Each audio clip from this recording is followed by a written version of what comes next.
Standing there beside them was a similarly aged child, a stranger to the boys, but a friendly one who strikes up a conversation and eventually poses an offer. According to the unnamed child, he had a friend who lived close by that owned a special computer, one far better than the device they were currently using, and one that had any game you could ever dream of playing. He was headed to that friend's home right now, but he didn't want to go alone.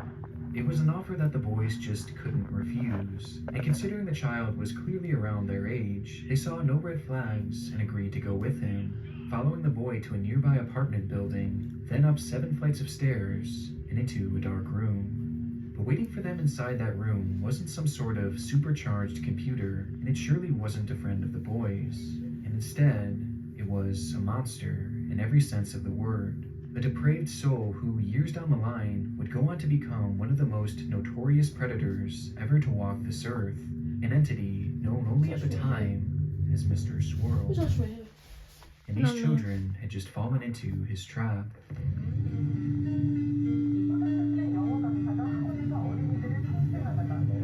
I'm recording this. My God, what is this thing?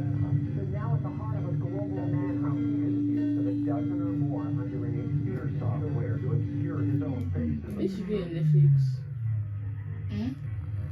It should be on Netflix. Hey guys, I just wanted to announce that I am currently working on 2 collaborative projects with my good friend Nexpo, aka Ryan. Together we made this channel called Nick and Ryan, where we travel to some of the most haunted locations in the United States to try and see if we can go from being skeptics to believers, which we're already 3 episodes in and things have gone completely off the rails, but I can honestly say it's some of the most fun I've ever had creating. So hopefully it'll be just as fun for you guys as well, and a nice break from this disturbing content over here. And also we've been working on an ARG/clothing line, which has been an amazing passion project for the both of us, and we're already cultivating such a unique and creative fan base over there, which has been super cool and super inspiring. So I'll leave a link below both to liminalland.net as well as the new Nick and Ryan channel. I would love it if you went and gave both of them a try, but if not, absolutely no worries, because this channel is not going anywhere. Okay, back to the disturbing video. It's unclear if they knew what they were looking for, or if they had just happened upon it by pure chance. But in 2004, German police entered a long-forgotten storage unit, where beneath the piles of junk and old appliances, they'd unearthed a single hard drive. Once plugged into the computer, the device revealed hundreds of images, some showing various locations, breathtaking scenery, delicious meals, and CP. The images showed scenes of depraved sexual abuse being done to individuals who were clearly minors, with this abuse being far worse than you'd ever imagine. And it wasn't just one child either, as across that hard drive seemed to be evidence of multiple separate instances of abuse, including images of 3 young boys taken in a dark apartment building. The discovery was horrid, though sadly all in a day's work for investigators who encountered things of this nature on a daily basis. And it's a discovery that likely would have never been discussed by the media after that one day, had it not been for one unusual detail. For 20 minutes. Cases involving CP, just go home and watch the video. Photographs and performing the actual abuse. Oh, just I think I'm gonna send it to my friends. That they aren't shown on camera. Just that way, spook them if out. authorities should stumble upon it, they would essentially be unidentifiable. However, the dozens of photos found on this particular hard drive were different, because rather than hiding just out of frame like all the other predators seemed to do, the man behind these images had instead gone out of his way to ensure he was featured within them, shamelessly inserting himself into every single picture, even posing for them, before, during, and after he had changed the lives of these kids forever. And although his entire body was shown in these photographs, the only thing hiding his identity was the addition of a single effect, one that swirled the man's face into a distorted, pixelated mess, making him completely unrecognizable, and leaving his face to look like this. There was something so disturbingly arrogant about it. A man posing with his victims while destroying their lives, hiding behind only a single swirl of color, almost as if he was taunting any investigators who might eventually find these images. And given the clear indications that this man was obviously a serial abuser, and likely still out there offending, tracking this anonymous figure down became priority 1 for law enforcement in the area. And it's there that he would be given his nickname, Mr. Swirl. And with the swirl being the only thing standing in the way of investigators getting to see his face, most would have assumed that identifying him would be a walk in the park. However, this was far from the case. As the images began to be dissected, it quickly became apparent that deciphering the sensor was going to be far more difficult than initially thought, and potentially even impossible, as the pixels had been scrambled in such a unique way that there wasn't any known method to unscramble it. And quickly, what should have been their most valuable clue, the one that stood so tantalizingly close, became a lost cause, leaving investigators at their first dead end. Realizing that things were about to get much more difficult, the German police enlisted the help of an agency known as Interpol, an international crime-stopping organization with a special unit dedicated to resolving crimes against children. Interpol immediately began to get to work, attempting to decipher the photos in a different way, this time by using context clues in the pictures to track down where exactly they were taken, which in turn could tell them where this man was from and where the abuse was taking place. But this too unearthed yet another problem. The first batch of images was discovered to have come from Cambodia, but the next showed evidence that the man was in Vietnam, and then in Thailand, and potentially even South Korea as well. Rather than gaining clarity, the locations of these images instead made the search even wider, as the man was seemingly traveling from country to country, committing his crimes and then fleeing, thus never staying long enough for law enforcement to catch up with him, making it completely unclear to investigators where he was actually from.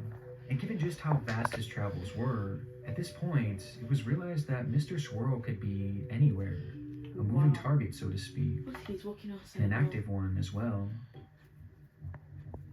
During the investigation, which would later be dubbed Operation Vico, in reference to Vietnam and Cambodia, which seemed to be the main sites of his abuse, investigators made a disturbing discovery, and Mr. Swirl's photographs were not exclusive to just Look at the hard computers. drive, Do you think as this photographic is photos modern began to day? appear on I various know. online I'm forums, telling you that with all of them featuring that disturbed, swirling face. The images were shared across the web seemingly straight from the man himself, and were sent out to various predatory groups that were filled with individuals just as sick as he was. Within these groups, it was Just ignore considered the a badge of voices, guys. honor to show your body and face within the Good content you voices. made, thus leading to the sender becoming well respected among his peers, which showed us two things. One, that this was likely the reason why Mr. Swirl inserted himself in these photos, as it had led to him becoming a beloved member of their twisted community, Can in you turn listen granting him to access this? to all the That's CP point. he could want. And two, that the images found on the hard drive did not account for his whole body of work, as in these chat rooms and forums, police would find far more photos featuring their suspect, raising the total from a few dozen to nearly 300. By this point, Mr. Swirl had been untraceable. Authorities were essentially searching for a ghost, and though these new images must have felt like a gut punch at first, they would eventually prove to be integral to their investigation, as for the first time in their hunt, Mr. Swirl had made a key error. Within these postings, Mr. Swirl had forgotten to hide his IP address, in turn revealing the general area in which they had been sent, with the location being Vancouver, Canada. This break revealed the key detail that he had some sort of tie to Vancouver, and that he was likely a sex tourist, someone who travels to countries that have loose laws around their age of consent in order to be able to abuse children without any repercussions, with Mr. Swirl clearly doing the same thing, visiting multiple countries in Asia, making his material, coming home, and then sharing it with his friends. It certainly didn't solve the case, but it was finally a step in the right direction, and unbeknownst to the team working on Operation Vico, they were quickly approaching an even bigger revelation. As authorities were working hard on pinning down Mr. Swirl's location, some members of the team held on hope that the images themselves could still be unscrambled, and upon digging a bit deeper, one member of the team would actually recognize the swirl as having come from a fairly standard editing program, which revealed something. The swirl effect wasn't like a typical sensor or blur. Those effects completely mask or even remove the pixels from the actual photograph, making them nearly impossible to decipher. But this effect did neither of those things, and instead it simply rearranged the pixels of the man's face into a swirling pattern, meaning that this image still contained all of its original pixels, and Mr. Swirl's face was somewhere in this picture. They just had to piece it together. And so, in what must have felt like a Hail Mary at the time, an investigator put one of the images into that very same editing software, then clicked that very same swirl effect, and simply reversed it. Which in turn led to this.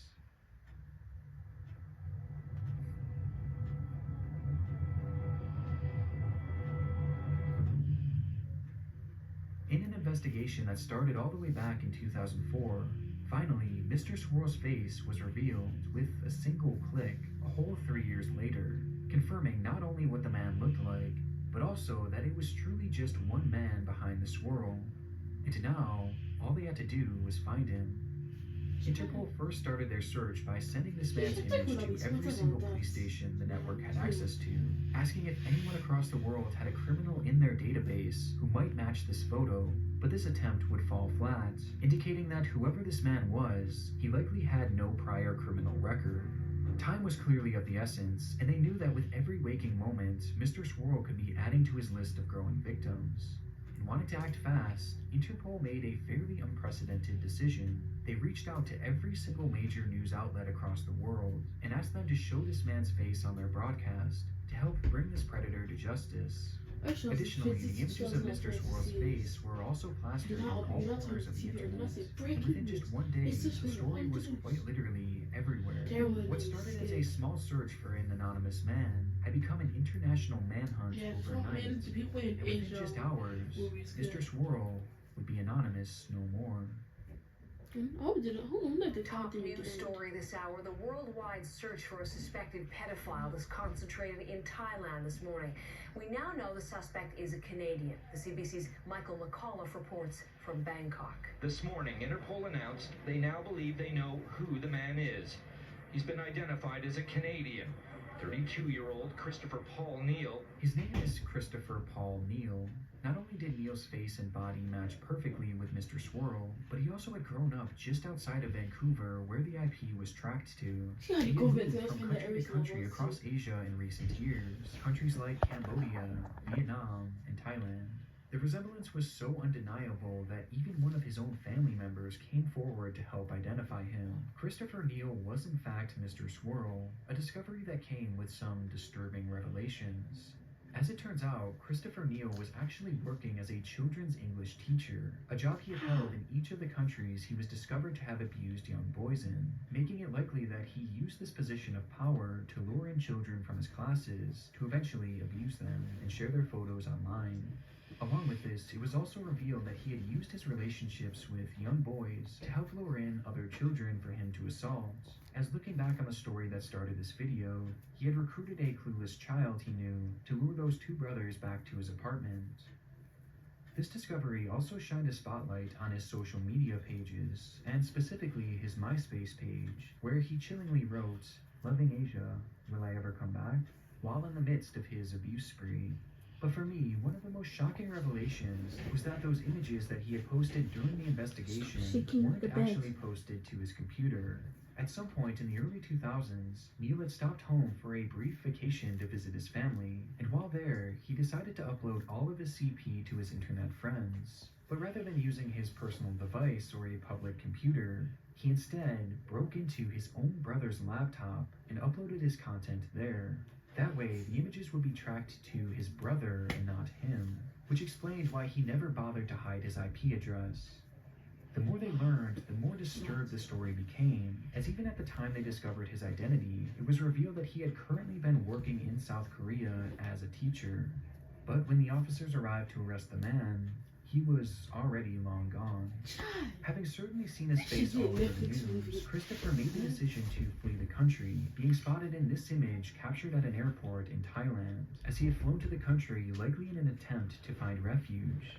Throughout the following days and weeks, his likeness would turn up time and time again in the country, indicating that he was somewhere in Thailand hiding out. And having cornered him in the region, it wouldn't take long for police to knock on the door of an abandoned house in the middle of nowhere, in which Christopher Neal happened to be hiding, bringing the multi-year search for Mr. Swirl to an end.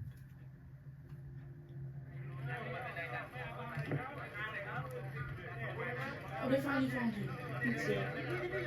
If you didn't hear that, they did.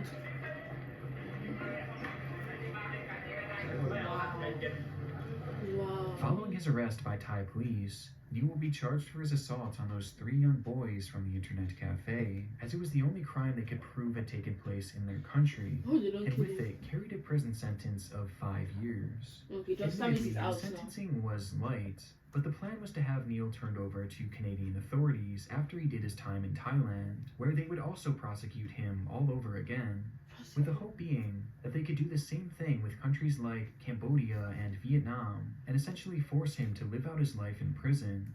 However, when the sentence was completed in 2012, and Christopher was deported back to Canada, the shocking decision was made to allow Christopher Neil to walk free. When Neil was detained in Canada, authorities let him walk under the condition that he would never own a device that connected to the internet again, as well as the agreement that he would stay away from parks, schools, and also register as a sex offender. I can't for the life of me understand why this decision was made, but from what I could gather, it seemed to center around the fact that his crimes were international, and that none of his other victims had actually come forward, meaning the other countries they had hoped would prosecute never actually bothered to pursue it. And because his crimes didn't happen on Canadian soil, not much could really be done, legally speaking. And so in the end, the hunt for Mr.Swirl ended up lasting almost as long as the sentence he served. And even after everything this man did, he was let loose and allowed to assimilate back into society.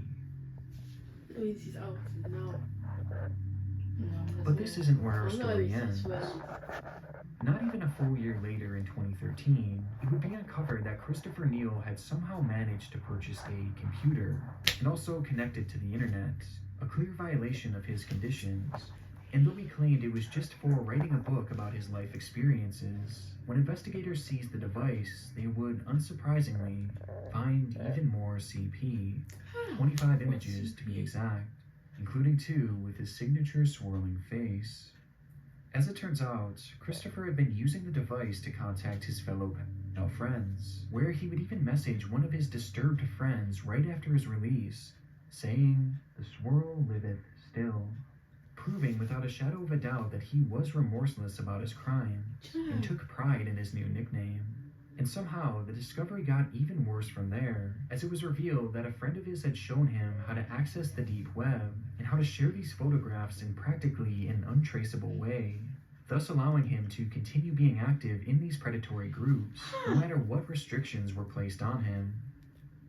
After Canadian police made this discovery, Christopher would yet again be arrested, and this time they had the chance to really send a message and put him away forever, as clearly letting him walk away the first time was a mistake, as he wasn't reformed even in the slightest.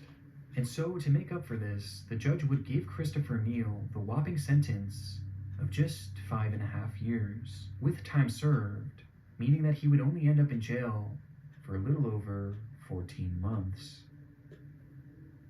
The prosecution praised the sentence as a win, and Christopher vowed to change his ways, but it just doesn't sit right that as of 2016, Mr.Swirl, the man responsible for dozens and dozens of instances of extreme child abuse, which by the way are just the ones that we know of, is a free man, now living a normal life in Vancouver. And worst of all, he now has access to share this material through untraceable avenues, meaning that there is a good chance that he could still be out there obtaining, sharing, and who knows, maybe even producing his content. The case of Mr.Swirl is such a frustrating one. For once, a case of this nature gained worldwide attention and was pursued by the full extent of the law, with the folks over at Interpol doing a fantastic job with the case, only for it all to be deflated once he was finally captured. Just knowing that he's out there living a normal life after all this, after all the lives that he's forever affected, makes this one of the most disheartening cases we've covered to date. Give him a death sentence.